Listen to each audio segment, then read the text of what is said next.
దేవుడు బహుమానాన్ని ఇచ్చిందంటే గర్భఫలం ఒక అదృష్టం. గర్భఫలం అది ఒక ఇక అంతకు మించి ఇక నీకు ఆస్తి కానీ లేదా అంతస్తులు కానీ ఏదైనా ఐశ్వర్యం కానీ ఉంది అని అంటే దేవుడు నీకు ఇచ్చిన పిల్లలేనండి. నీకు ఆస్తి అంతస్తు ఐశ్వర్యం మొత్తం కూడా ఎవరండి అంటే నీ పిల్లలే. ఆ పిల్లలని ప్రభు యొక్క శిక్షలో బోధలో పెంచటం అది ఒక గొప్ప భాగ్యం. అలా పెంచినప్పుడు వాడు ఫలిస్తారు. కానీ ఈ రోజున తల్లి పిల్లల్ని ఏం చేస్తుందంటే వదిలేచేస్తుంది, పట్టించుకోవడం లేదు. కరిగితేనే వాళ్ళు ఏడ్చారంటే కొట్టడం, ఏడ్చారంటే తిట్టడం, వాళ్ళని కోపగించుకోవటం.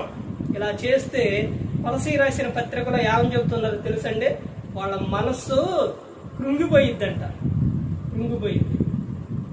ఇక వాళ్ళు ప్రతి క్షణం కూడా ఏం చేస్తారంటే వాళ్ళ మనస్సు కృంగిపోయినప్పుడు వాళ్ళు నువ్వు ఏది మాట్లాడినా ఏది చెప్పినా భయపడుతూ ఉంటారు. ఇక ఏం చేయలేరు. ఇక వాళ్ళు ధైర్యం రాదు, వాళ్ళకి పిరికితనం వచ్చేసింది.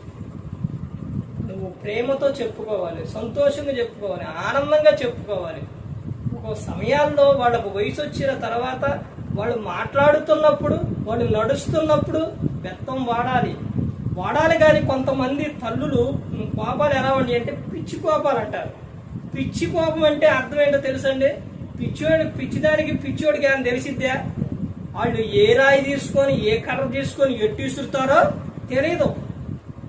ఇది ఎవరికి తగిలిద్దో ఎక్కడ తగిలిద్దో తెలియదు. అలాగే ఈ రోజున తల్లి కూడా పిచ్చి కోపంతో పిచ్చిగా పిల్లలను ఎక్కడ పడితే అక్కడ కొట్టడం, ఎలా పడితే అలా కొట్టడం, అలా చేస్తూ ఉన్నారు తల్లులు. నీకు బహుమానాలు ఇచ్చింది వాళ్ళ ఇష్టానుసారంగా తిట్టడానికే, కొట్టడానికే. ఎందుకమ్మా నీకు బహుమానాలు ఇచ్చింది? పిల్లల్ని ఏమని పిలుస్తారండి? గాడిద. వాడు గాడిద అయితే నువ్వెవరు మరి? నీ పిల్ల గాడిద అయితే నువ్వెవరు? నీ పిల్ల కుక్క అయితే నువ్వెవరు?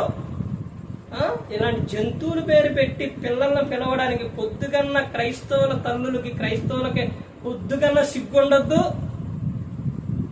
కొంచెమన్నా ఉండొద్దండి. పిల్లలను ఎలా పడితే అలా పిలవటం, ఎలా పడితే అలా రకరకాలుగా పేర్లు పెట్టి పిలవటం. ప్రతి ఒక్కరూ తెలుసుకోవాలి. గ్రంథంలో ఎంతో మంది ఆది కాండం